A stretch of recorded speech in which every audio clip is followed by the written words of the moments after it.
Hey, my name is Joe and I'm one half of two crazy campers. And after losing a combined weight of more than 200 pounds, we discovered we had so much more energy for activities. Come along with us as we explore the great outdoors and join us on a brand new adventure. So today's video is going to be part 2 of our battery and solar installation. So if you didn't see part 1, I will leave a link for that video right up here. But to sum it up, in part 1, we installed 4 12-volt, 300 amp hour Big Beard batteries. Along with that, we installed a Victron Multi Plus 2 3000 inverter in our pass-through. We set up our entire Lynx distributor system, and we also began setting up our solar charge controller. Now, I did want to clarify a couple things from that video that I neglected to mention. The biggest one being the Victron Multi Plus 2 3000. I did pin a comment in that video, but I just wanted to clarify. The inverter that we use is the Victron Multi Plus 2 3000 2x120, meaning it puts out two 120 legs, which is perfect for a 50 amp coach. Which leads me to the other thing that I wanted to kind of address real quick, and that is in a lot of the comments that we got on that video, people wanted to know why we opted to go with a 12-volt system over a 48-volt system like we had in our previous RV, Eleanor. And basically 2 reasons. The number one, simplicity. By putting in a 12-volt system, we were able to eliminate having the 48 to 12-volt converter. But the biggest thing is that currently Victron does not have a 48-volt inverter that works with a 50 amp coach where you can have two 120 legs. So what we would have to do if we wanted to go with a 48-volt system, whether we use the same system that we had before using the all-in-one from Signature Solar, or we switched over to Victron, we were going to have 2 inverters in the pass-through. And I really didn't want to do that.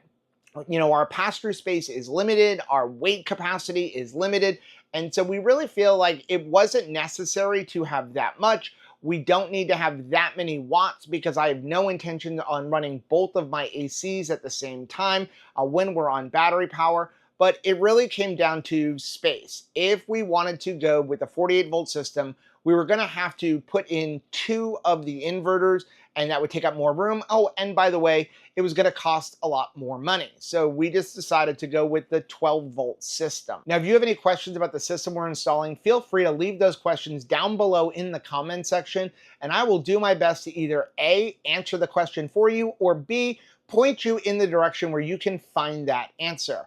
But I do want to remind you that I am not an electrician. The purpose of this video is not a how-to video for installing your batteries and solar. It's simply a video documenting what I have done, and hopefully you can use this video to get some ideas for what you can do in your RV. Now, I also wanted to remind you that this series of videos is being sponsored by Big Beard Batteries. Now, as I mentioned in the last video, I did a lot of research into Big Beard batteries before deciding to install them in our RV, and after doing that research, I really came to the conclusion that Big Beard batteries is putting out one hell of a battery. One of the things that I'm really impressed with is not that they're 300 amp hours, but the form factor that they're able to fit those 300 amp hours into. Between the size and the weight, there is nothing on the market that even comes close. They are smaller and lighter than all of the competition out there. In addition to that, I'm really impressed with the quality of cells they're using, the BMS that they're installing, and the fact that that BMS can be connected to via Bluetooth so that you could monitor your batteries, and also the fact that these batteries have an 11-year warranty and they are assembled right here in the United States in Texas. Now, there were a few questions on the previous video asking why we opted to go with Big Beard batteries over buying a less expensive lithium iron phosphate battery off of Amazon. And it really comes down to quality. See, most of the lithium ion phosphate batteries that you're going to buy here in the United States are actually being produced in China, and they are simply sold here in the United States by third-party distributors like Amazon. And that's great until you have a problem. So if you have a problem with one of those batteries that you purchase off of Amazon, you're going to have to go back to Amazon. But Amazon generally only gives a 30-day return policy. With that point, you're going to have to contact the manufacturer, who, again, I said is in China. And if you've ever dealt with Chinese companies as a 3D printer, I've had to do that a lot. They are open in the middle of the night, usually You will send them an email that you have a problem. They will get that email at about 2 o'clock, 3 o'clock in the morning. They will answer you, and then you will have to respond the next day, and then they will answer you the next day. And that one little problem that may only need 1 or 2 questions answered may take a couple of weeks to have answered. Big Beard Batteries is right here in the United States. These batteries are being assembled in Texas, and I love that. In addition, they have longer lasting cells. A lot of the batteries that you're going to see on Amazon, they actually have right on there the charge cycles, and sometimes they're like 3,000 or 4,000 charge cycles. They only have a 3 to 5 year life expectancy, whereas Big Beard batteries are 10 to 20 years, and again, they come with an 11-year warranty. So if you need to get some good quality lithium iron phosphate batteries, make sure you use the link down below and reach out to Big Beard Batteries. Not only can you get your batteries from them, but Todd and the rest of the guys over there can help you design your entire battery and solar system. So let's talk a little bit about the system that we're going to put up on the roof. So in the previous video, we already installed our solar charge controller. It is a Victron MPPT 150/85. That is all hooked up. We're going to be using the factory wiring that actually came on our Alliance Delta 294RK. Couple of things. When the RV was made, we actually asked them to run the wires for the solar. However, we asked them to not install the solar panel up on the roof. And we did that because we wanted to lay out our panels in the configuration that we wanted to lay them out. And I didn't want to have to take the one that they gave me off of the roof and deal with the holes that were up there. So speaking of panels, we're going to be installing 6 Reach solar panels up there. They are the 200 megawatt ones. And we're going to have them up on the roof for a total of 1,200 watts. And we're going to be running them in series. So let's head up on the roof and begin the installation. Okay, so we are up here on the roof and we're going to begin installing all of the solar panels. I do want to apologize right off the bat. It is hot and it is bright up here, so I'm probably going to start sweating. Sorry about that, and sorry about the sunglasses, but I tried to do this and I kept squinting, so I decided to just put on a pair of sunglasses. I may even have to change to darker glasses, but I'm going to try to avoid that. So I had my son hand up all of the solar panels to me.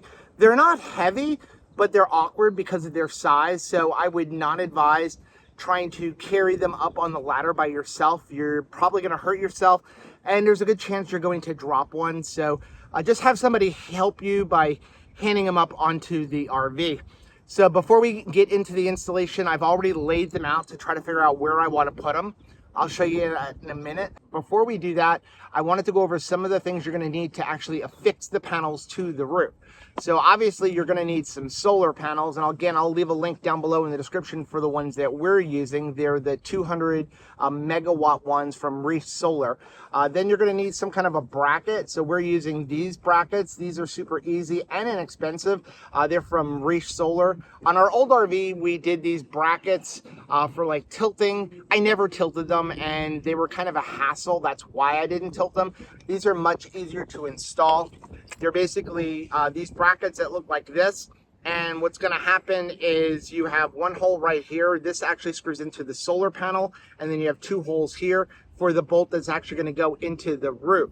Now, along with this, you're going to need some wrenches to affix the solar panel to the bracket. So they're 10 millimeters, of course, because that's the thing that we always lose.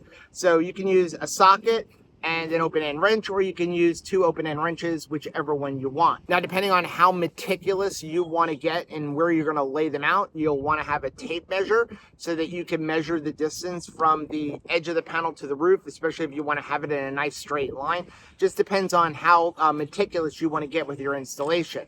Now, in addition to all of those things, you're going to need some cables depending on how you're going to run it and depending on where you put the actual solar panels.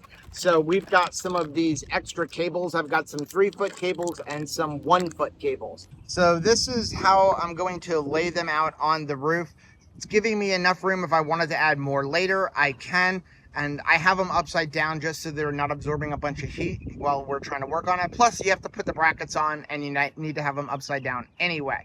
So we're going to put 3 down this one side, and then We're gonna put 3 down this other side. Oh, that's something else that I meant to mention. When you're bringing all your tools up on the roof, bring some kind of a bag or something so that you're not carrying everything one at a time. Just throw everything in a bag. It's much easier to get it up on the roof. Now, by having them laid out like this, I still have a lot of room back here on the end of the RV if I wanted to add more panels. It also gives me plenty of room so that I can get up on the ladder. The other reason that I put them like this is because this is where the connection is that came from the factory that runs down to the pass-through. So the first thing we need to do is start installing all of the brackets onto the solar panels. So like I said, these brackets are super easy to install. Really can't screw it up. Well, I guess you can screw it up, but I'm gonna show you how to not screw it up. So you have a big hole here, 2 little holes here. This goes into the solar panel. These 2 screw into the roof. So you have your solar panel upside down. You're gonna flip it like this, and then there is a little lip here to line it up. So this piece here should be higher than the solar panel, because when you flip it over, that's going to put a little bit of space between the solar panel and the roof. Then you're just going to take your bolt and put it in and then attach the nut. Now I find it is easier to actually come up from underneath. Also, you can put these pretty much wherever you want. So you have 3 holes here, and then there are 4 holes down the side. So you can put them on the long side or the short side. So we just take, again, the bolt, come up from the bottom. Then we do is we put our nut on.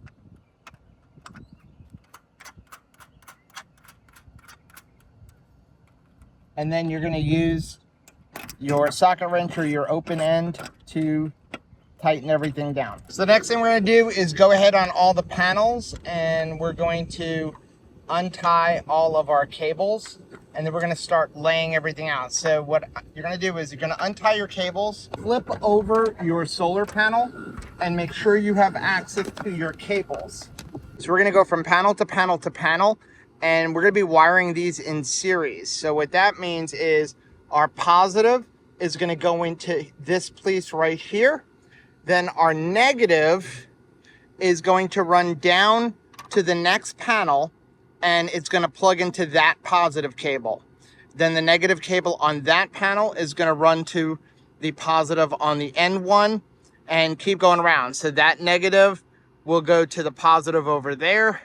That negative will come to this positive here. This negative will then come back over to here. I do want to say, make sure when you are flipping the solar panels on and moving them around, be very careful. You don't want the brackets to cut the roof. So don't just try to flip them over, like pick them up, actually turn them over. Again, they're not heavy, they're just awkward. But the last thing you want to do is tear your roof with those brackets. Okay, so everything is wired up. We have the positive from this panel goes in there.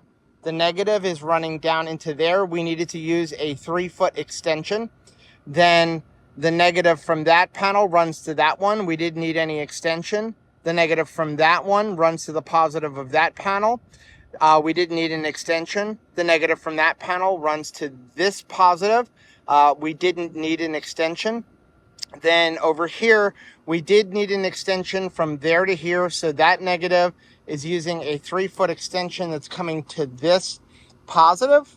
And then this negative is using a 3-foot extension to come back over here. So now all we have to do is actually lay out the panel in the exact spot where I want to put it, and then screw everything in. So what I'm going to do is I'm actually going to measure a distance from the edge of the RV to the panel, and we're going to do the same all the way down.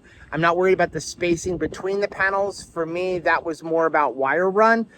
And if I have enough room, if I want to add more panels later, although I don't think I'm going to add any more panels. When I was talking to Todd from Big Bear Battery, he suggested rather than adding more panels on the roof, I'd need a second controller if I added any more anyway. So instead of adding more up here, he said to put a second controller eventually and then have portable briefcase ones. This way, if you're in a situation where maybe there's shading over the RV, you can take portable briefcase ones, plug them into the other solar charge controller, and move them around. So what I ended up doing was lining all of the solar panels up so that we are 5 inches off of the corner here. So it is 5 inches from there to the edge of this bracket, and I have that on every one of the solar panels. So if you look straight down, we have a straight line. Now comes the nerve-wracking part. We have to put holes in our roof. What I'm going to say is take your time. Make sure that you have the panel exactly where you want to have it. You only have one shot at this unless you want to start patching up your roof. I like to take all of my cords and run them on the outside of the bracket, and then we're going to come back and attach this to the roof later on, but I don't want to put it inside here, because if you ever need to change this cord for some reason, you're going to have to unscrew the panels. So I'd rather just have it on the outside like this, and this way, if you needed to, you can easily change the cord. So this is how I do this. I'm going to take my die core, my lap sealant, and I'm going to put a little bit on each hole. Then I'm going to take my screw, and I'm going to screw it in. And I'm going to do that for each one of them. Now I do like to put a lot of lap sealant. I want to overlap the edge of the brackets just as like an extra attachment point. So we're just going to be super liberal with this and really get it in there. So all of our panels are installed. Now we just need to make all of the wire connections and put in our circuit breakers. Let me show you what we need to do. So something I love about the Alliance Delta line is they have this access panel. And so for our RV, you can just simply take this panel out. It's a little bit harder because I put the table up there and I also have a camera, obviously. But if you take that panel out, you now have access to a lot of the components that you might need to take a look at on a regular basis right here in this panel without taking down walls. So for example, here is our water pump. In our old RV, it was actually mounted behind a drawer in the kitchen. So you had to take out the drawers. It was hard to get to. I love the fact that it is right here. And if I need to do anything, if I need to flush the system, I can get to my water pump. Down here is our auto level. And then up there is the slide control for the smaller slide for our exact slide. And then of course here is our solar charge controller.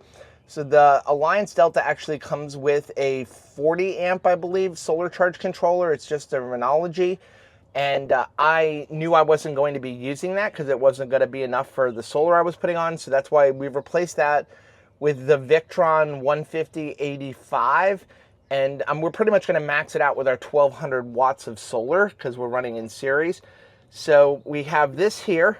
This cable runs to the Servo GX for communication, and because this is the end of the line, you do have to have a termination plug. And then these are running to the inverter and then to the batteries.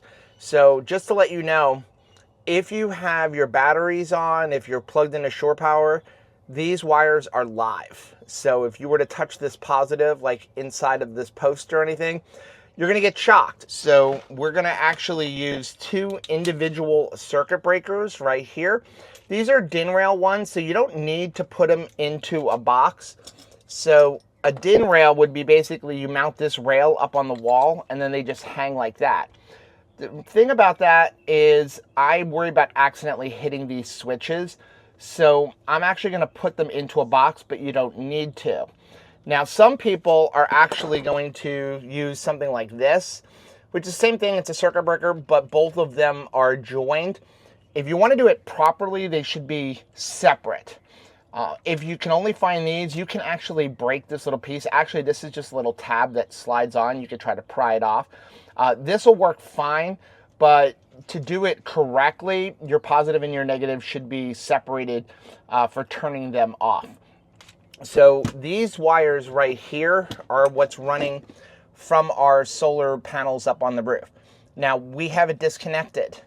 Make sure when you're working with these, this is not connected up on the solar panel, because if it's connected on the solar panel, you're going to get electrocuted. There's more than 100 volts running through that positive. Now, even though I know I have it disconnected, we're going to go ahead and check it with our multimeter just to double check. Now, I cannot stress this enough. Before you begin working on these wires from the solar panels, make sure you have disconnected the solar panels up on the roof. You're going to have a lot of voltage running through those wires, and if you leave those connected when you're making these connections down here in the pass-through or wherever you're going to your solar charge controller, and you touch those wires, you are going to electrocute yourself. I cannot stress this enough. Make sure that those solar panels up on the roof are disconnected before you touch any of these wires. So we have our multimeter, and we're just gonna check them right quick. I don't worry about touching the negative, I just worry about touching the positive. And you can see, if you can see that, we don't have any volts. So we're good to work on those. So what we need to do is these are going to come into the bottom of the breaker, and then we're going to take another cable and feed it from the breaker up into here. Make sure you put wire ferrules on these. So to do your wire ferrules, what you do is strip the wire and you're going to slide them on, and then you do need a ferrule tool. I'll leave a link for this down below, and then you're just going to go ahead and clip it. And now we can actually put these in and we'll have a good solid connection. So like I said, you can just mount these on a DIN rail just like that, but we're gonna put these in a box so that I don't accidentally hit it. And my space is kind of tight. I think we're gonna go like right here. So the way these are gonna go on is there's a little clip here on the bottom, and you pull that down, and then once you put it on here, you press it up. So we're gonna make our wire connection first. I'll start off with the negative here on the bottom. Now, one thing to note, this screw here, for tightening it down, it controls this lever. Make sure you put the wires on this side, not on this side, because if you put them on this side, you won't make a connection, because when you tighten that screw, it's gonna clamp it down. So just make sure you open this up enough to get your wire in there. And again, I'm dealing with a very short wire here because of my placement, but you gotta put it in there, hold it, and then go ahead and tighten it down. So the breakers are in, everything is all wired up except for getting into the solar charge controller. We're gonna do that in a minute. Make sure all of your wires are nice and tight. Make sure you have really good solid connections. Do tug test. And also a reminder, you don't need to use this box. I'm literally only using it for mounting purposes. You can just use the DIN rail, which is what I was originally gonna do, but I don't like the way they kind of flop around. And again, I'm worried about if I take the panel off and on that I accidentally hit these breakers. So I just rather have it in a box that I don't have to worry about it as much. But I'm not using this for like a waterproof situation. Like this is not a place that's going to get a bunch of water. If it does, obviously you have all these other electrical connections. Anyway, so I opted to not use these pieces on here just because I didn't have a lot of room and I didn't want to start moving things around. So the wires are just going in the top and out the bottom. This is plastic. I'm not worried about anything chafing or anything, and we have some pretty tight connections anyway. So the last thing we need to do is actually wire to the solar charge controller. Now, just to let you know, don't do what I do, okay? Do what I say, not what I do. Is that what we say? I have not disconnected this power, which means this is a live wire. So if I were to put my screwdriver in here and then touch the metal, I would get a shock. So if I put it on this side and I touch that metal, I'm going to get shocked. So my advice is go turn off this power unless you're used to working with live wires. So what we're going to do is we're going to go ahead and connect everything. First of all, make sure your breakers are off. So down is off. If it'll say green, and then if you push it up, it is on. I don't want any power feeding into the solar controller right now. I just want to make my connections. So I'm going to start off with my negative, which is not hot, obviously. It's your ground. And we're going to push it up in here and then tighten it down. And now we're going to go with our positive. And again, now I'm working on the positive side, so make sure that I don't touch that metal. Last thing we need to do is reconnect up here. And now we can go and check everything on the inverter. Okay, so we've got the solar panels connected on the roof. So we've got, again, this is off, so we're not feeding any power in here. We're gonna use our multimeter. I'm gonna go ahead and check that. No power. Now we're gonna check down on the bottom, which is the feed in. And we're getting 131 volts. So again, that is why we are not going to work with live wires down there. So since everything is working, I did put the cover on here. I did take off this plastic cover that's supposed to be right here because I want to be able to get to the breakers quickly. I just wanted something that secured these DIN breakers a little bit more, and so that I wouldn't accidentally hit it when I was taking the panel off and on. So now they're more recessed back, but I currently have them off. Something else I wanted to mention that I forgot to mention before is the case for the solar charge controller needs to be grounded to the frame. So I have it plugged in up there. We have it connected for the ground, and then this cable here is running to the frame. And you can use the same ground that you use for your inverter as well as for your link system. So now we're going to go ahead and turn these on and go check over on the screen. Okay, let's see if it's working. We are getting 700, 800 watts, so right around 700 watts or so. And we're at 100% battery. Now, we do have a considerable amount of cloud cover up here. So I wouldn't expect to get 1200 watts in right now, especially this time of the day. Maybe about 12 o'clock, 1 o'clock, sun's directly over the top of the RV. We'll get probably about 1,000 watts. That's why we put 1,200 watts up there. You're not going to get 1,200 watts for more than maybe a half hour to an hour in the day. It's about getting as much as possible. So again, if I'm drawing right now, what are we looking at? 307 watts. So if I wasn't running the AC, that is more than enough to run my refrigerator, maybe run a couple of lights, and start charging the battery. So what I'm going to do now is we're going to unplug from shore power. I have the AC running, and we're going to let it run for a little while and see how it handles everything. So we can go ahead and disconnect our shore power. Sorry about the air conditioner noise here. So we don't have any power coming in. Our AC loads are 1,377 watts. Our battery is supplying power to the inverter, and then our solar charger is giving us 600 watts or so. Now that we've made sure we were getting current, we hooked up all the breakers, we came back here up on the roof and we tied all the wires down. We just used a little zip tie stickies to hold all the cables down, and it looks pretty good. Okay, it is currently 3:30. AC's been running for a while. Let's see where we're at. So we're drawing right now 1,396 watts in AC loads. Our batteries are still at 84%. And then the charger is currently giving me 378 watts. It goes up and down, obviously, based on the sun. But overall, that's pretty impressive. I mean, AC's been running for a few hours, and I'm still at 84% battery. So obviously, the AC does cycle on and off with the compressor. And we've got it set to a pretty cool temperature. Okay, so the solar panels are installed, and I'm super happy with the installation. You know, it really was not that difficult of an installation. The panels went down super easy. We got everything wired up. It was great the fact that you already had the wire running from the roof into the pass-through, and because we ran it in series, we were able to use the existing wire.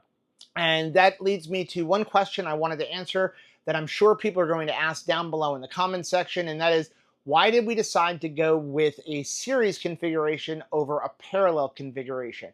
And it really came down to voltage. I wanted to get the most out of our system possible, so by running them in series, we're getting the most amount of volts.